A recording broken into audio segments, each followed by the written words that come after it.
on the brand new listener app. It is an absolute pleasure to be joined by a man, part of a band doing incredible things for the best of 10 years now. It's no surprise. It's catchy songs, clever melodies, incredible production, and it happened from the get-go.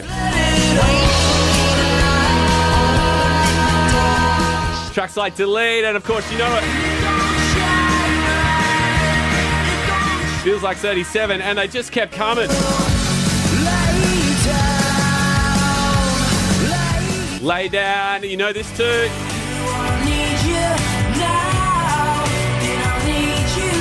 Incredible music, having fun too, like a harmonica battle with these New South Wales. And they're back with a brand new album. Dropping in March. I welcome Johnny Took from the DMA'S, Triple M's Homegrown, man. It's so good to have you here. How are you? Good, man. How are you? I'm good, man. It's good to be back. We're hearing that kind of, we were talking before, that montage of songs, 10 years. Does it feel like it's gone quickly, or does it kind of feel, I don't know, man, does it feel like a lifetime ago? It's funny because we were talking about the other day how we're excited for the 10-year anniversary of Hill's End. Yeah. But that's still 4 years away because that came out 2016, you know? Yeah. Oh, not 4 years, 3 years away, Yeah. you know? So, but, you know, that will be great too when that happens. But it's funny as well because, you know, the sound has changed. Even in that montage, you can probably hear sonically it's changed. Yeah.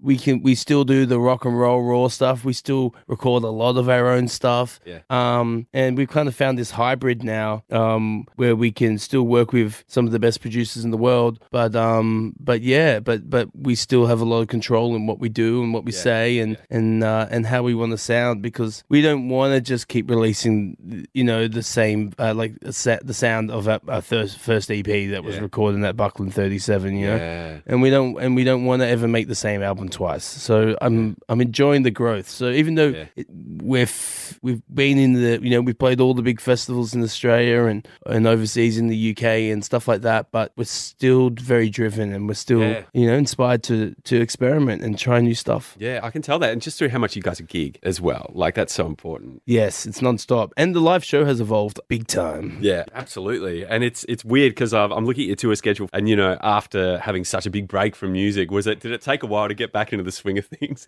You know, because touring can be quite hectic. Yes. Going from town to town, where you're just like, oh man, I'm kind of used to going to bed at 10 o'clock on a Saturday night, you know? Yeah, well, it's a funny one because there was a part of me that when, you know, I guess essentially the world kind of stopped for 2 years. Yeah. And, you know, I made a decision and we did as a band. It's like, well, what are we going to do here? You know, we had to be creative and think of other ways to stay on top of stuff. And a big thing that we did is Mason and I in particular, we really started working on our production skills and did a lot of writing, which has been a you know, it's I guess it's lots of these changes that you hear on this new album was us experimenting over that break, you know. Yeah. And when you're touring nonstop, it's like, when do you get the chance to write? So for us, you know, 3 albums deep, it really gave us the time to kind of sit back, go, oh, hang on, what kind of band do we want to be? What kind of stuff do we want to write? Let's work on some other skills that, you know, that you don't get to work on when you're on the road 24/7. And it was great. And then there was other little quirky things that came out from, like we did 17 shows at the Factory Theatre acoustic, which was cool, and did 3 at the Tivoli. I think we were the first band to actually do live music, one of the first, when COVID happened. And the reason why we did 17 shows is because I think all up it was like an Enmore theatre. But obviously they were restricted and they were seated and you know, everyone was wearing masks and all that kind of stuff. So how's it feel to kind of be back playing like in Australia as well, and you're playing huge shows like Margaret Court Arena, like you're playing the biggest Australian shows you played as well? How weird is it going from 0 to kind of 100 in that respect too? Huge shows. No, it's incredible. We love our Australian fans, and we feel like it's still really growing over here. Big time. And we just every time we play a festival, it's crazy and crazier, and we're enjoying. You know, I like that DMA started in this. I say this, I kind of feel like this when I speak to a lot of young artists. So I'm getting into production myself and starting to produce other people. And that's cool, man. I kind of say to them like I feel like you can, well, there's no rules, right, with music. There's no rules, but I think think there is something to be said of like kind of starting in a more humble space sonically. Yeah. You know, there's a lot of people these days because it's so easy on your laptop to make some stuff sound big and pop and highly produced and all that kind of stuff. But then I feel like if you start like right at the end there, then it's like there's no place to grow and there's no place for your fans to grow with you. Yeah. And like I said, there's no right or wrong answer with stuff. You know, you can come out and everyone should just be doing what feels comfortable for them and what they want to do. But one thing I think about thinking back on my career and sometimes when I work with other artists is maybe not, you know, maybe just leaving a little bit of headroom, you know, to grow and for your fans to grow with you. Yeah, because it is so easy now, isn't it, to just give it the bells and whistles from the get-go. Yeah, and there's so many amazing producers out there because, you know, back in the 90s and whatnot, to make something sound big, you needed a lot of money and you need basically a record label to back you and to go into a studio with a you know, a producer who's been around for, you know, done their 5 years working as an assistant and all this stuff. These days, you know, a 17-year-old kid can jump on his laptop and make the biggest sounding song in the world. Yeah. So you're getting more into production now and you're working with, well, one of the best producers on the planet at the moment, Con, who's done Stuff Tones and I, that like the list goes on. What's it like for you, not only as a band working with him, but, you know, doing production stuff as well? It must be kind of cool. Well, yeah, I've known Con for a while. I was a big fan of his band, The Belligerents. Belligerents, of course. Yeah, who are an awesome band. Louis from Confidence Man was in that as well. Yeah. And yeah, he's we did a songwriting session last year, and which we haven't released that song, but I think that could be on the next record anyway. Sick. But yeah, and so what happened with this record is we went to the UK and we were working with Stuart Price and Rich Costy, who are 2 Grammy Award winning amazing producers and mixers. Yeah, sick. And we had a great 3 weeks there, but it was kind of weird because we were on the back of a big tour. Omnicrom had just hit. We're in the UK in winter in November. It was freezing. Yeah. And we got a lot of stuff done, but we kind of came back and we were like, this album isn't finished. You know, it kind of sounded more like, even though it was really well recorded, it kind of sounded more like a cleaner version of how we were at the start. Gotcha. And that wasn't the kind of band that's not the kind of album we wanted to make. Yeah. So we came back and Omnicron was happening and we took a month off and we had a breather and basically we decided that, you know, there's more work to be done. Yeah. So we called Con up. Sick. And I kind of I like to use the term screamadelicified, which is if people don't know, Primal Scream made an album called Screamadelica, and they kind of did this same thing where they went in, they recorded an album like a band in a room, a rock band, and then Andy Weatherall, the famous British dance DJ, he got the stems and he kind of remixed it and he made the album Screamadelica. So it's this kind of weird blend between, you know, acoustics and you know, but then like you know, bongos and dance beats and all this kind of stuff. And so basically the way we were thinking of the record is we kind of were doing that, you know. It's fine to chop things up. It's cool to, you know, we redid vocals. And then also we had time to sit on lyrics and go, those lyrics aren't good anymore. Let's rewrite that, you know. And we had time to really sit on it and think of it and really make an album, you know. It's and it's a different process to how we made Hills End, which was 2 weeks in the little beach studio in Coogee. I feel like you're so right. Like it really does help the whole process to have a break from it completely. And sometimes the guys just like to go away separately, to have a think about it and to come back with fresh ears. Like that process is so important, right? Because it's so easy to rush these things. That's right. And, you know, there's always, you've got deadlines, you know, the vinyl is hard to print these days, all that kind of stuff. And you know, you've had a bit of momentum from the previous album, so you want to get it out. But the truth is there's no point in releasing a record you're not happy with. Totally. And because if you put that much love and time into the songs, people are going to hear it in the back end, you know, and I think it's worth the wait. Absolutely. So the album's out in March. When's March 31st, I believe. Hey, we got Johnny here from DMA'S, and dude, I want to play a game with you. This game's called Memory Lane, and what I've done is I've gone through your gig history and I've plucked random ones out to see what you remember about it. It might not be like the actual gig, it might be, you know, getting to the hotel, like going to and from, and we'll just see what you remember from these shows, all right? So I want to go back to, I need your help on this one because I think the story about your first ever gig, can you tell us about? 2014, DMA'S are onto the scene. Delete's massive. Your first ever gig at a bike store. Can you tell us a bit about that? Well, it's funny. So there was two. DMA'S kind of had two first ever gigs. I love this. I love it. I love it. And so the first one was basically because we'd released Delete, and it was getting a lot of love on Triple J. It was getting a lot of love on radio. Yeah. And you know, we're this new band. No one had really heard of us. Who are these guys? You know, from the inner west. Anyway, so we needed a hit out. So our manager booked us as a band called The Coachman. Nice. As a secret gig at the Bondi Beach Road Hotel. Love it. But as these things end up rolling out, all the industry people heard about it. All it takes is one. That's right. And then everywhere. that was pretty much packed. I can't remember the capacity of that room. Oh, I think it's a few hundred. Yeah, 5 or 6. Maybe? Yeah, for sure. Christ, I would have been nervous. That was the first one, and then but the actual official DMA's first gig was there's a motorbike store on Parramatta Road in Annandale called Deus Ex Machina, I believe.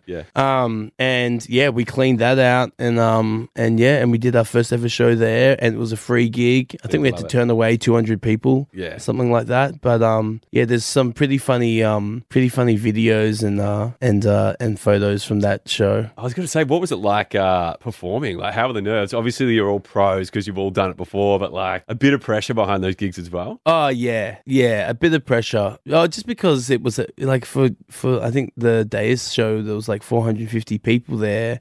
You know, people crowd surfing and stuff in our first ever show, and sick. And everything was just so new and awesome. It was so exciting, and you know, you can never. How do I say this? Basically, like one of the most exciting things to do is to start a new band. Because it's like the potential, the ball of potential, especially when you're, you know, how old were we? 23. 24 years old.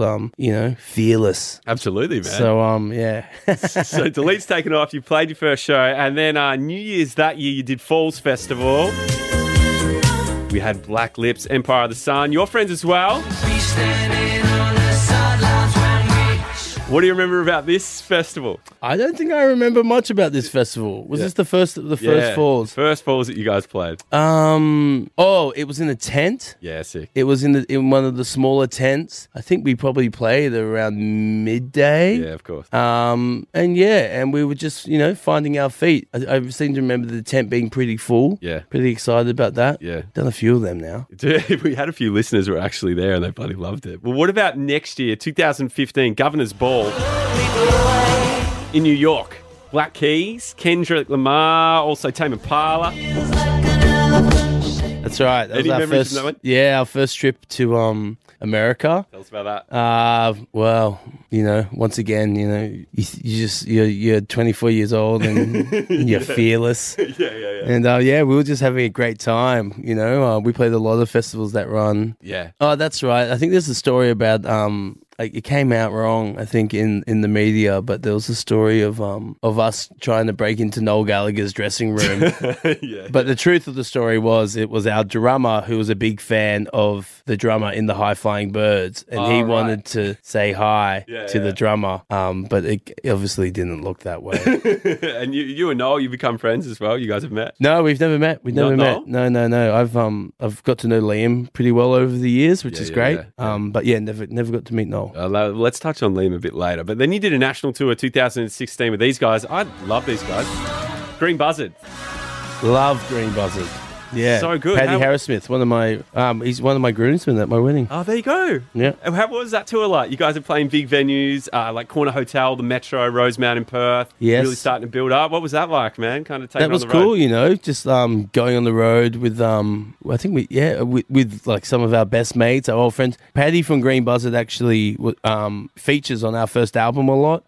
He wrote the riff for Lay Down and the riff for In the Moment. Oh, no way. Yeah, which is cool. Yeah. And Yeah, and you know, we're just a whole bunch of, you know, mates from similar area of Sydney, and we're going out and we're playing rock and roll music. I remember actually I was listening to Springsteen, Racing in the Street at the time. Sick. And at the Rosemount Hotel I started playing the chords to that. Yeah. And randomly Tommy started singing the verses to Time and Money, No which way. is off our second album. And so that's where that and I remember I voice memoed it, and that's how that song kind of started as well. That's crazy, man. I remember Jack Wright wrote the riff to Seven Nation Army at the Corner Hotel in Melbourne. Whoa. How many of those kind of moments do you have where you're just like, you're somewhere just like, man, this is really good, I'm going to get this down, and it turned into a song later on? Yeah, we've got a few of them. That's how our cover of Cher's Believe happened. I think we were in Berlin or something, and Mason kind of started playing it as a bit of a joke, and then Tommy started singing it, and we're like, wow, that sounds really, really good. We should do something with that. And of course, you've heard it. You believe in life after love.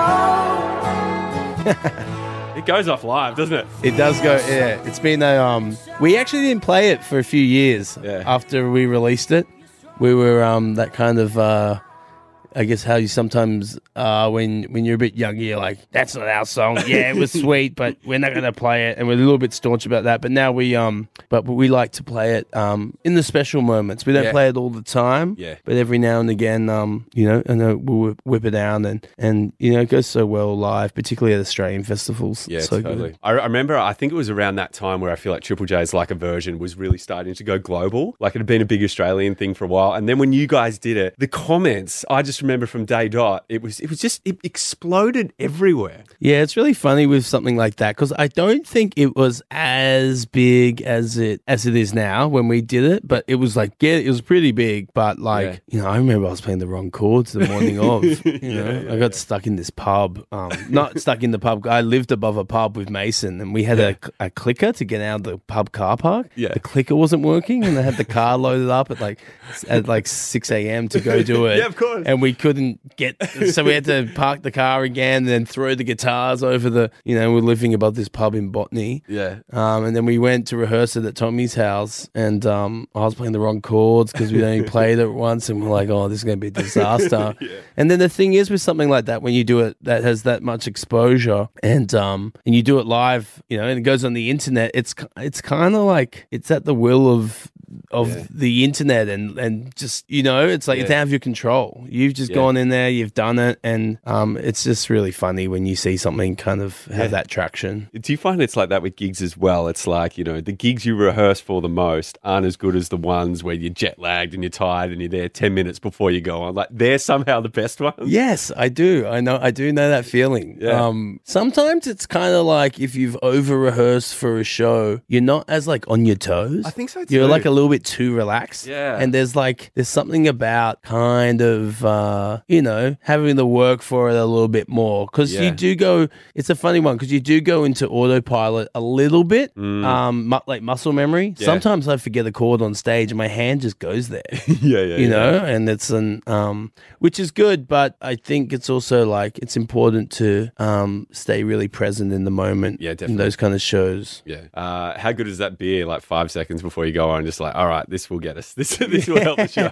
Well, yeah, I took a year of drinking, and we played Ali Pally in front of 10,000 people, and I tell you what, I would not recommend doing that. Well, actually, no. You know, I think it's good if you don't drink, and that's for you. But I was taking a year off, and that was a harder one to do sober, because you kind of overthink things. Yeah, absolutely. Well, I was going to go to that gig, but let's talk. No, let's jump to it. I mean, 2021, Alexandra Palace. For people who are just listening now, sold out 10,400 people.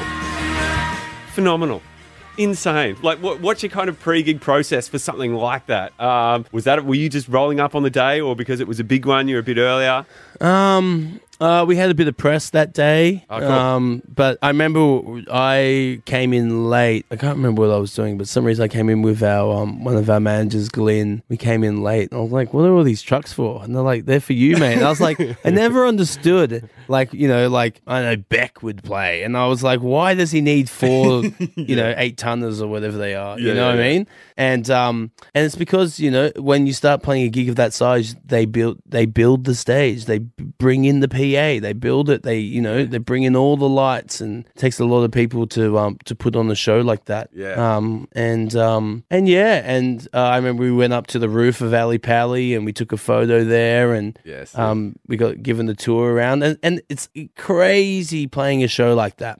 Because we've played festivals with between 20 and 50,000 people there. But when you play a festival, it's not your own show, which is the reason why you're doing it. It's you're going to win some fans. It's about the collection of bands on the day and all that kind of stuff. But over 10,000 people in one venue just singing your songs, and everyone knows. Like it's not like they just know a couple of the singles. It's like they know the B-sides. They know the random little album tracks that you've decided to throw on. Yeah, it's a good set list. That's the really. Have you got the set list? I don't even remember what we played. So you started with Never Before. Oh, yep. Then The Glow. Yeah. Dawning. Very cool. In the Moment. Yeah. Silver. Yeah. Life is a Game of Changing. Classic. Criminals. Yep. Emily. We Are Midnight. Tape Deck Sick. Very cool. In the Air. Hello Girlfriend. Delete. Junk Truck. Yep. Head Fuck. That's right. Play It Out. And then the encore Appointment. Lay Down Feels Like 37. What a banger, man. Wow. I tell you what, I reckon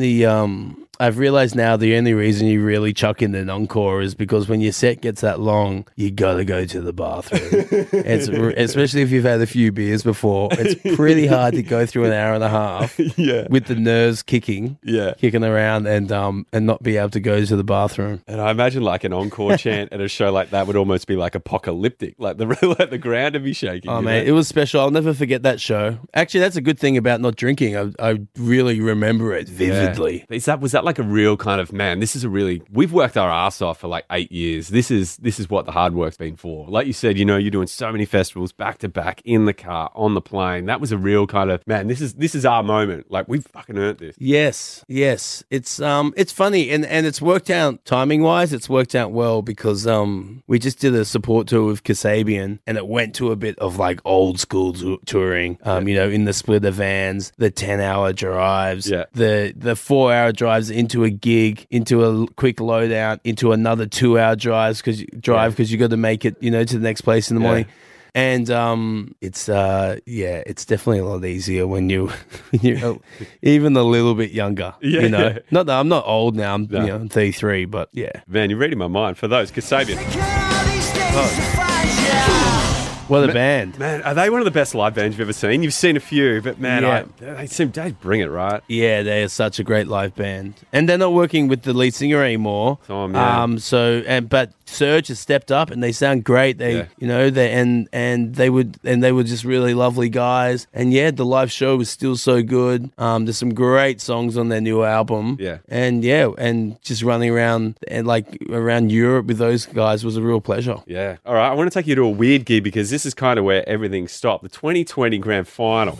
Other bands included like Wolfmother. We had a few more acts, and I wanted to know what it was like playing on Grand Final day. This is Ian Kenny from Birds of Tokyo, just talking about the process, like on the actual day. All right, we're on in 30 seconds. There's no stairs connected to the stage yet. So now we're 20 seconds. This staircase comes flying out, clips into the stage. They go, go, go, go. And they're yelling. And we literally got up there and we heard like 4 counts come in. Dude. And we were on. What was that process like? For us? Yeah. Yeah, well, it was pissing down with rain. For our one. So when we did the rehearsal, we were meant to be in the middle of the field. Right. Yeah, right. Of course, and then it was raining, so they weren't going to put the stage on in the middle. So then they had to change that last minute. And then it's just really bizarre because it was during COVID, so we had to go to Canberra for 2 weeks and isolate before we went up. So you did 2 weeks of isolation before.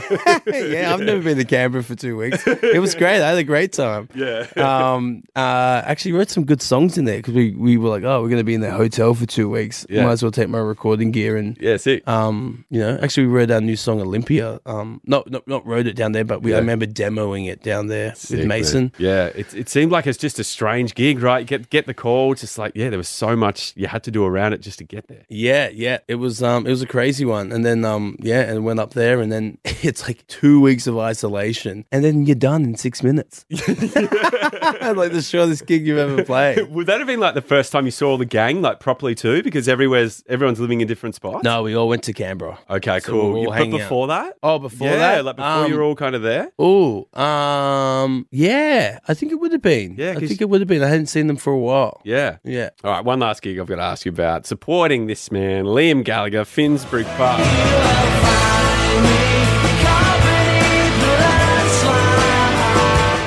Talk to me about that, man. Oh, it was a cracker. I think that's one of the. That one was like 50,000 people. Yeah. I remember also Richard Ashcroft played acoustic as well that No way. show.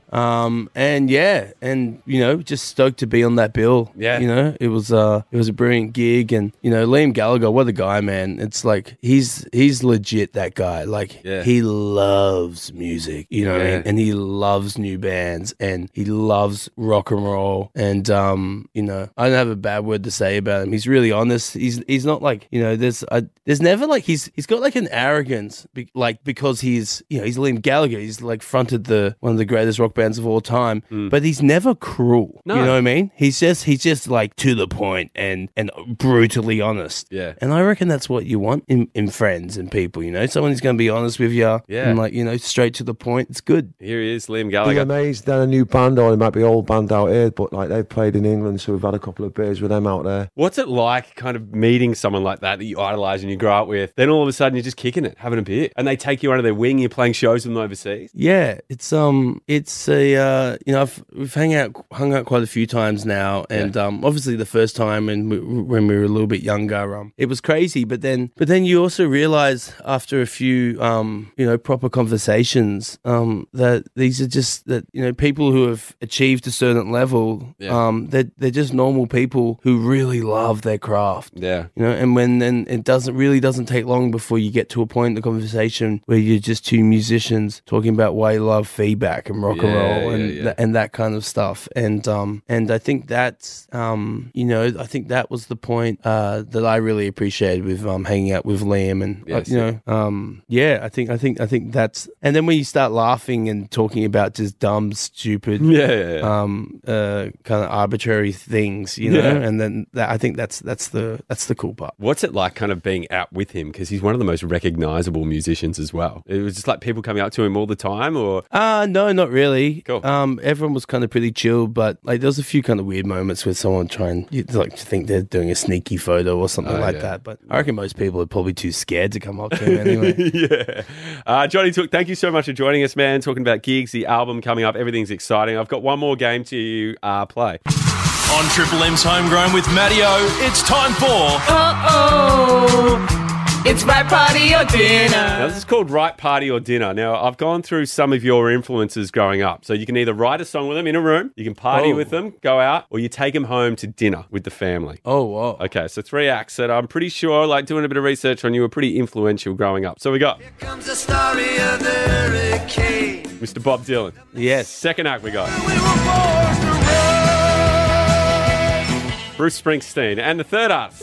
Don't it always seem to go that you don't know what you've got till it's gone? Yes. So we're writing a song, we're partying, or we're going home to dinner with Joni Mitchell, Bruce Springsteen, or Bob Dylan, in any particular order. All right. I'd probably have to bring Springsteen to dinner. Yeah, okay. I think. like that. That'd be a good chat. The family get around him. Yeah, he just seems like such a good guy. He'd bring a nice bottle of wine to it. Yeah. And then I'd probably party with Dylan. I like that. I like that. Just because he'd have some good stories, and Yeah. I don't know, he seems like a bit of a psycho. So you'd probably have to be a little bit loaded to get on his level. Yeah. And then I'd love to write the song with Joni Mitchell, because she's that song Coyote was one of the songs that got me into songwriting, and I also love writing music like I do with my partner who with female voices, because they're in a register that I can't sing in, and actually Tommy's voice is in the register. I can't sing it either. But yeah. I love writing songs with people whose voices are completely different to yours. Yeah, sick. It's always fun. Awesome. Johnny Took, thank you so much.